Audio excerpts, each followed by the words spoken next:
काफी दिनों से जो हमारे सबके बीच में डाउट चल रहा था कि टीसीएस कलेक्ट किस अमाउंट पे होगा, क्या अभी तक जो अमाउंट रिसीव कर चुके हैं उस पे भी टीसीएस कलेक्ट करना है, अगर करना है तो वो कैसे कलेक्शन होगा। ऐसे काफी सारे डाउट्स थे हमारे बीच, मीडिया में ऐसे काफी सारे डाउट्स चल रहे थे, सोशल मीडिया पे काफी सारे डाउट्स चल रहे थे। उन्हीं डाउट्स को क्लियर करते हुए इनकम टैक्स इंडिया ने अपने ट्वीट हैंडल पे प्रेस रिलीज जारी करी दोस्तों। आपको आपके कंप्यूटर स्क्रीन पे भी ये दिख रही होगी। आइए दोस्तों देखते हैं क्या बोलती है ये प्रेस रिलीज। तो दोस्तों ये प्रेस रिलीज आपके सामने है। इसमें सबसे पहले यही लिखा हुआ है, clarification on doubts arising on account of new TCS provision.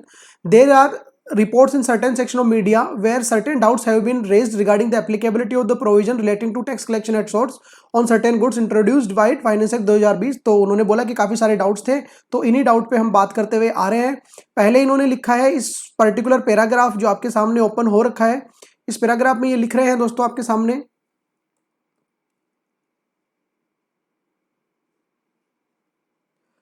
Finance Act 2020 amendment provision relating to TCS with effect from 1st October 2020 to provide the seller of the goods sell collect tax at the rate 0.1% if the recipient of sale consideration from a buyer exceed 50 lakh in the financial year. Further, to reduce the compliances, it has been provided that a seller would be required to collect tax only if his turnover exceed 10 crore in the last financial year। तो सबसे पहले तो उन्होंने provision बताया कि अगर last financial year में आपका टर्नओवर 10 करोड़ रुपए से ऊपर है और अब आप किसी को माल बेच रहे हो विद इफेक्ट फ्रॉम 1 अक्टूबर 2020 और आपकी आपने सेल कंसिडरेशन जो है वो 50 लाख से एक्सीड हो गया है, तो आपको 0.1% से टीसीएस कलेक्ट करना है।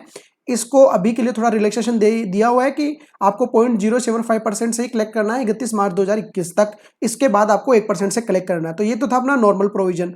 आगे बात करते हैं, it has been reported in the media that TCS have been made applicable to the amount received before 1 October 2020। तो ये मीडिया में काफी डाउट चल रहा था कि क्या 1 अक्टूबर 2020 से पहले जो मैंने अमाउंट रिसीव कर रखा है, मतलब 1 अप्रैल 2020 से लेकर 30 सितंबर 2020 तक मैंने अगर कोई अमाउंट रिसीव कर रखा है, क्या उस अमाउंट पे भी मुझे टीसीएस कलेक्ट करना है? तो उन्होंने इसको साफ क्लियर किया है, नहीं दोस्तों, आपको उस अमाउंट पे टीसीएस कलेक्ट नहीं करना है। 1 अप्रैल 2020 से लेकर 30 सितंबर 2020 तक आपने कितना भी अमाउंट रिसीव कर लिया हो, चाहे 50 लाख या उससे ऊपर, आपको उस पर रिसीव नहीं करना है किसी भी तरीके का कोई टीसीएस।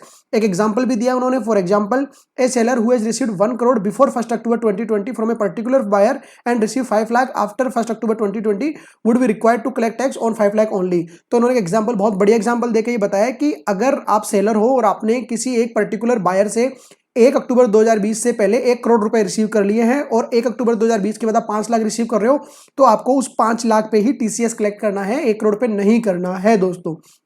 अगर मैं एक और एग्जांपल ऐड करना चाहूँ, अगर 30 सितंबर तक लेट सपोज आपने 45 लाख रुपए रिसीव कर लिए हैं और 30 सितंबर बाद आप 1 अक्टूबर से आप लेट सपोज 20 लाख और कर रहे हो, तो आपको उस 45 लाख पे नहीं लेना है। आपको कितने पे लेना है? 50 लाख पे तो आएगा ही नहीं। तो टोटल आपने अमाउंट रिसीव किया 45 लाख 30 सितंबर पहले तक कर चुके थे, 20 लाख आपने बाद में किया तो 65 लाख हो गया। तो आपको केवल और केवल 15 लाख रुपए पे ही टीसीएस कलेक्ट करना है, बाकी के अमाउंट पे नहीं करना है फ्रेंड्स। आगे अगेन एक और डाउट है, it has also been reported in certain section of media that every transaction will attract the TCS। कि क्या हर एक ट्रांजेक्शन पे टीसीएस आएगा? नहीं दोस्तों, हर ट्रांजेक्शन पे टीसीएस नहीं आएगा। अगर सेल कंसीडरेशन एक पर्टिकुलर बायर से 50 लाख से ज्यादा है, ये जो लिमिट है, ये थ्रेशोल्ड ईयरली रिसिप्ट है, ना कि आपका कि आपने पहला ही ट्रांजेक्शन किया 1 लाख रुपए का है, इससे पहले कोई ट्रांजेक्शन नहीं था, तो आपको उस पर टीसीएस कलेक्ट नहीं करना है। हर एक ट्रांजेक्शन पे नहीं होगा, उन्हीं ट्रांजेक्शन पे होगा जब 50 लाख की जो रिसिप्ट है वो एक्सीड हो जाएगी दोस्तों। उसके बाद हम देखते हैं नेक्स्ट जो डाउट ये क्लियर कर रहे हैं,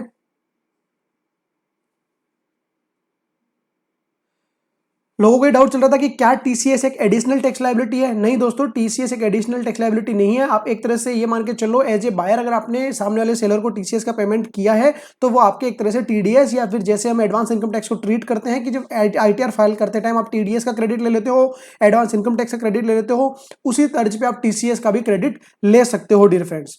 आगे अगेन एक और इसमें डाउट क्लियर हुआ है, नोट किया इन्होंने, it may also be noted that TCS will be applicable only on receipt exceeding 50 lakh by a seller from a particular buyer. तो अपने को जो 50 लाख की लिमिट देखनी है वो पर्टिकुलर बायर से देखनी है, ना कि अलग अलग बायर से। जैसे कि अगर आपने 10 बायर से 10-10 लाख रुपए लिए हैं, तो आपको किसी भी बायर से टीसीएस कलेक्ट नहीं करना है, बट किसी एक पर्टिकुलर बायर से अगर आपने 50 लाख से एक्सीड कर दिया है, तो आपको उससे टीसीएस कलेक्ट करना रहेगा दोस्तों। आगे फिर उन्होंने वही टीसीएस की रिफंड से रिलेटेड बात करी है कि कुछ प्रॉफिट में मार्जिन की बात करी है, ये भी फिलहाल अपने इतने काम का नहीं है। वो ऑलरेडी अपना जो मैंने आपको ऊपर बताया कि एज एडवांस इनकम टैक्स और टीडीएस की तरह ट्रीट करना है, आपको क्रेडिट मिल जाएगा, सेम वही चीज है यहाँ पे भी।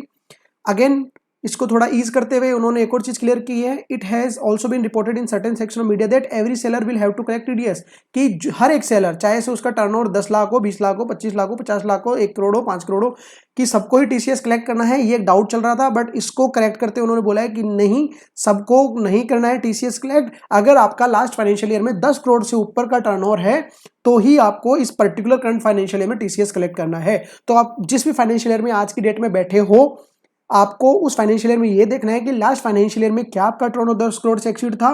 अगर हाँ, तो फिर आपकी टीसीएस की लायबिलिटी आएगी। अब उसमें आपको देखना है कि क्या पर्टिकुलर बायर से आपकी 50 लाख से ऊपर की रिसिप्ट हो चुकी है। अगर हाँ, तो नेक्स्ट जो भी आपके पास रिसिप्ट होगी आपको उस पर टीसीएस कलेक्ट करना है। तो दो कंडीशन आपको देखनी है, पिछले साल में 10 करोड़ से ज्यादा का टर्नओवर और इस साल में एक पर्टिकुलर बायर से 50 लाख से ज्यादा की रिसिप्ट। तो आपको उस पर्टिकुलर बायर से ही कलेक्ट करना है, बाकी बायर से आपको कलेक्ट नहीं करना है। इसमें एक और चीज थी जो हमने छोड़ी है, वो मैंने जानबूझ के छोड़ी है, ये हम लास्ट में डिस्कशन के लिए छोड़ी थी। यह है कि the seller in most of cases maintain running account of buyer in which payment are generally not linked with a particular sale invoice. तो ये कि हम जब भी बायर का अकाउंट मेंटेन करते हैं तो बिल वाइज अपन पेमेंट एडजस्ट नहीं करते हैं, डायरेक्ट लिंक नहीं करते हैं अपन सेल इनवॉइस से। जैसे कि हमने 10 सेल इनवॉइस काटे 10 लाख रुपए के, हमारे पास जैसे 15 लाख की बाद में रिसिप्ट हुई तो डायरेक्ट अपन 15 लाख की रिसिप्ट की एंट्री कर देते हैं, उसको अपन बिल से लिंक नहीं करते हैं। इसके लिए उन्होंने बोला है therefore in order to simplify and ease the compliance of the collector it may be noted that TCS provision shall be applicable on the amount of sale consideration received on और after on or after 1st October 2020 without making any adjustment for the amount received in respect of sales made before 1st October 2020। तो उन्होंने साफ बोला है आपको तो TCS उसी पे कलेक्ट करना है कि 1 अक्टूबर 2020 के बाद से जो आपको अमाउंट रिसीव हो रहा है सेल कंसिडरेशन, उसी पे आपको कलेक्ट करना है। पिछले साल 1 अक्टूबर से पहले का कोई भी एडजस्टमेंट आपको नहीं करना है। तो सिंपली आपको ये देखना है कि क्या आपको 30 सितंबर तक 50 लाख रुपए से ज्यादा का पेमेंट आ चुका है, सेल कंसिडरेशन आ चुका है। अगर आ चुका है तो 1 अक्टूबर के बाद आपको टीसीएस कलेक्ट करना है। अगर नहीं आया है तो जब तक 50 लाख रुपए नहीं हो जाते हैं तब तक आपको सेल कंसिडरेशन पे टीसीएस रिसीव्ड नहीं करना है दोस्तों। तो ये थी टीसीएस से रिलेटेड अपडेट जो कि section 206C sub section 1H में हम फॉलो हो रहे हैं। इस पे कुछ एक और अपडेट्स है, लाइक एक्सपोर्ट के केस में आपको कलेक्ट नहीं करना है। तो ऐसी काफी सारी अपडेट है। अगर आपको कोई भी डाउट है तो आप नीचे कमेंट सेक्शन में हमारे साथ आपका डाउट शेयर कर सकते हो। दूसरा लिंक भी मैंने दिया, उस लिंक के थ्रू आप हमसे ज्वाइन होके आप फोन कॉल के माध्यम से भी हमसे कनेक्ट हो सकते हो, सोशल मीडिया पे भी हम कनेक्ट हो सकते हैं। मुझे उम्मीद है कि आपको ये वीडियो पसंद आएगा दोस्तों। चैनल पे नए हैं तो चैनल को अभी के अभी सब्सक्राइब कर लीजिए, बेल आइकन पे क्लिक कर लीजिए ताकि जो भी लेटेस्ट वीडियो होगा, नोटिफिकेशन होगा, अपडेट होगी, आप तक पहुंच जाएगी दोस्तों। इसी के साथ मैं ये वीडियो यहाँ पे साइन ऑफ करना चाहूंगा। मिलते हैं किसी नई वीडियो में, किसी नई अपडेट, किसी नई जानकारी साथ। तब तक के लिए थैंक यू सो मच। जय हिंद, जय भारत।